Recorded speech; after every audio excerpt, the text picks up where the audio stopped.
당신의 인생을 밝혀줄 손자병법의 내용들을 알아봅시다. 투자의 신이라 불리는 일본 소프트뱅크 회장인 손정희의 사업 전략은 이 세 가지라고 합니다. 첫 번째, 싸움은 절대 하지 않는다. 두 번째, 이길 수 있는 싸움은 반드시 승리한다. 세 번째, 어떤 경우라도 70% 이상의 승률을 만들어 놓고 뛰어든다.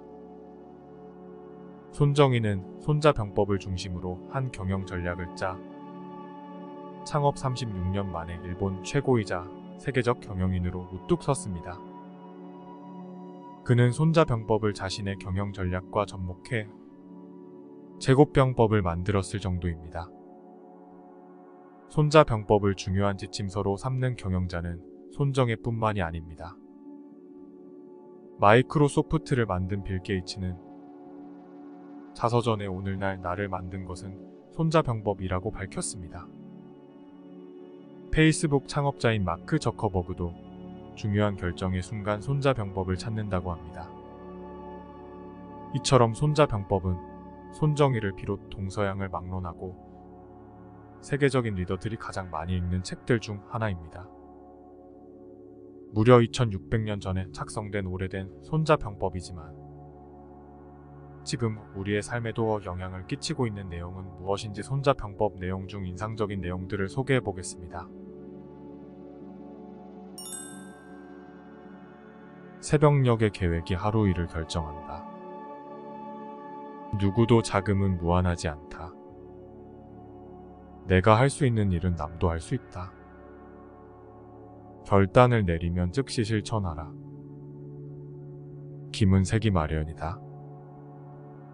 지식이 많은 사람만이 세상에서 성공하는 것은 아니다. 배운 것을 응용할 줄 알아야 한다. 군사란 승리가 보이면 강해지지만 패배가 보이면 약해진다. 궁한 적은 쫓지 않는 게 좋다. 능란한 전법이란 적의 모략을 살펴 이것을 깨뜨리는 것이다. 여기에 다음가는 전법은 당면한 적이 서로 사귀고 있는 나라와 이간시킨다. 즉 고립을 노리는 것이다. 도망가는 것도 상책 중의 상책이다. 무거운 바윗돌을 높은 산 위에서 굴리면 힘들이지 않고도 큰 힘을 발휘할 수 있다. 이것을 새라고 하는 것이다. 군대를 잘 싸우게 하려면 이런 새를 만드는 것이 가장 중요하다. 새가 뜻하지 않은 곳에서 날아오르면 반드시 거기에는 복병이 있는 것이고 아무 일이 없는데도 짐승이 놀라 달아나면 거기에 적이 숨어 있다는 증거이다. 주군은 자기 개인의 노여움으로써 전쟁을 일으켜서는 안 된다. 장수는 적에 대한 일시적인 분재하는 감정으로써 전쟁에 임해서는 안 되는 것이다. 모두 대국을 그르치기 쉽다. 지혜로 이기는 것이 첫째다. 위협으로 이기는 것이 둘째다. 무기를 사용하는 것이 셋째다. 성을 치는 것이 최하등책이다. 선전하는 자가 승리한다는 말이 있다. 이것은 이길 수 있는 필승의 가망이 있는 상대와 싸워서 이기는 것을 말한 것이다. 이것이 참으로 이기는 것이고 운을 하늘에 맡기고 싸워서 이기는 것은 참으로 이긴 것이 아니다. 전쟁에서 가장 중요한 것은 빠르게 이기는 것이다. 질질 끌어오래 해서는 안 되는 것이다. 전쟁은 졸렬해도 속결이 중요한 것이다. 전쟁은 적국을 멸망시키지 않고 승리하는 것이 상책이다. 적국을 파멸시키는 것은 어찌할 수 없을 때만 하는 방법이다. 전쟁이라는 것은 나라의 일대사이다. 즉 국민에게 있어서 삶이나 죽음이냐의 문제이고 국가의 존망을 좌우하는 일이다. 가장 신중하게 살펴야 하는 것이다. 전쟁이란 모략을 써서 적을 속이는 길이고 상도가 아니다. 먼저 득과 실을 계산하여야 한다. 모든 것은 전쟁만으로 해결되는 게 아니다. 군대를 이제 전멸하는 곳까지 투입해서야 비로소 군대를 보전할 수 있는 방법이 생기고, 죽음 이외에는 방법이 없다는 데까지 이르러서야 비로소 살아남는 방법이 생기곤 한다. 발등에 불이 떨어져야 움직이는 것이 사람의 심리이다. 싸워서 반드시 이긴다는 것은 최상의 용병이 아니다. 싸우지 않고 적을 굴복시키는 것이 최상이다. 상대를 알고 나를 알면 100번 싸워도 위태롭지 않다. 상대를 알지 못하고 나만 알면 승패의 비율은 1:1이다. 상대를 알지 못하고 나도 알지 못하면 싸울 때마다 패배하기 마련이다.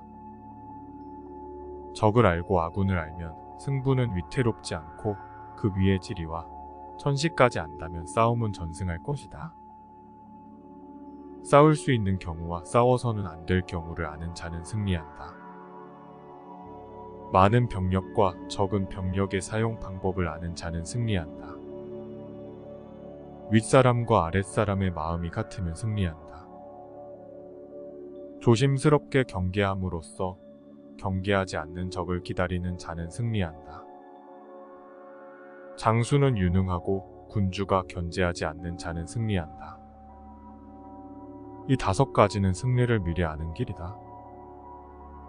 싸움에서 승리하는 군대는 먼저 이겨놓은 뒤에 싸운다. 패배하는 군대는 먼저 싸움을 시작해놓고 뒤에 이기려고 한다. 싸움을 진정 잘하는 사람은 먼저 이길 수 있는 준비를 다해 놓은 다음에 적과 싸워 이길 수 있는 기회를 기다린다. 새벽녘의 계획이 하루 일을 결정한다. 누구도 자금은 무한하지 않다. 내가 할 수 있는 일은 남도 할 수 있다. 결단을 내리면 즉시 실천하라. 김은 새기 마련이다. 지식이 많은 사람만이 세상에서 성공하는 것은 아니다. 배운 것을 응용할 줄 알아야 한다. 군사란 승리가 보이면 강해지지만 패배가 보이면 약해진다. 궁한 적은 쫓지 않는 게 좋다. 능란한 전법이란 적의 모략을 살펴 이것을 깨뜨리는 것이다. 여기에 다음가는 전법은 당면한 적이 서로 사귀고 있는 나라와 이간시킨다. 즉 고립을 노리는 것이다. 도망가는 것도 상책 중의 상책이다. 무거운 바윗돌을 높은 산 위에서 굴리면 힘들이지 않고도 큰 힘을 발휘할 수 있다. 이것을 새라고 하는 것이다. 군대를 잘 싸우게 하려면 이런 새를 만드는 것이 가장 중요하다. 새가 뜻하지 않은 곳에서 날아오르면 반드시 거기에는 복병이 있는 것이고, 아무 일이 없는데도 짐승이 놀라 달아나면 거기에 적이 숨어 있다는 증거이다. 주군은 자기 개인의 노여움으로써 전쟁을 일으켜서는 안 된다. 장수는 적에 대한 일시적인 분재하는 감정으로써 전쟁에 임해서는 안 되는 것이다. 모두 대국을 그르치기 쉽다. 지혜로 이기는 것이 첫째다. 위협으로 이기는 것이 둘째다. 무기를 사용하는 것이 셋째다. 성을 치는 것이 최하등책이다. 선전하는 자가 승리한다는 말이 있다. 이것은 이길 수 있는 필승의 가망이 있는 상대와 싸워서 이기는 것을 말한 것이다. 이것이 참으로 이기는 것이고, 운을 하늘에 맡기고 싸워서 이기는 것은 참으로 이긴 것이 아니다. 전쟁에서 가장 중요한 것은 빠르게 이기는 것이다. 질질 끌어오래 해서는 안 되는 것이다. 전쟁은 졸렬해도 속결이 중요한 것이다. 전쟁은 적국을 멸망시키지 않고 승리하는 것이 상책이다.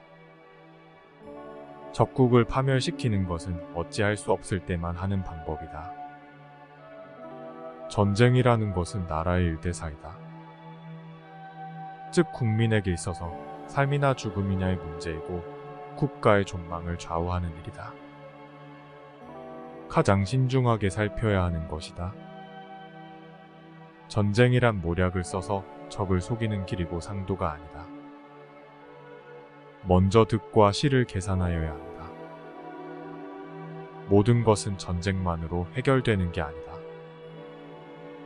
군대를 이제 전멸하는 곳까지 투입해서야 비로소 군대를 보전할 수 있는 방법이 생기고 죽음 이외에는 방법이 없다는 데까지 이르러서야 비로소 살아남는 방법이 생기곤 한다. 발등에 불이 떨어져야 움직이는 것이 사람의 심리이다. 싸워서 반드시 이긴다는 것은 최상의 용병이 아니다. 싸우지 않고 적을 굴복시키는 것이 최상이다. 상대를 알고 나를 알면 100번 싸워도 위태롭지 않다. 상대를 알지 못하고 나만 알면 승패의 비율은 1:1이다. 상대를 알지 못하고 나도 알지 못하면 싸울 때마다 패배하기 마련이다.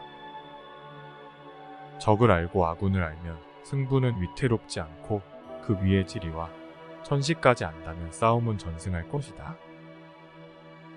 싸울 수 있는 경우와 싸워서는 안 될 경우를 아는 자는 승리한다. 많은 병력과 적은 병력의 사용 방법을 아는 자는 승리한다. 윗사람과 아랫사람의 마음이 같으면 승리한다. 조심스럽게 경계함으로써 경계하지 않는 적을 기다리는 자는 승리한다. 장수는 유능하고 군주가 견제하지 않는 자는 승리한다. 이 5가지는 승리를 미리 아는 길이다. 싸움에서 승리하는 군대는 먼저 이겨놓은 뒤에 싸운다. 패배하는 군대는 먼저 싸움을 시작해놓고 뒤에 이기려고 한다. 싸움을 진정 잘하는 사람은 먼저 이길 수 있는 준비를 다해 놓은 다음에 적과 싸워 이길 수 있는 기회를 기다린다. 지금까지 지혜 한 갈피였습니다. 당신의 삶에 지혜 한 갈피가 더해졌기를 바랍니다.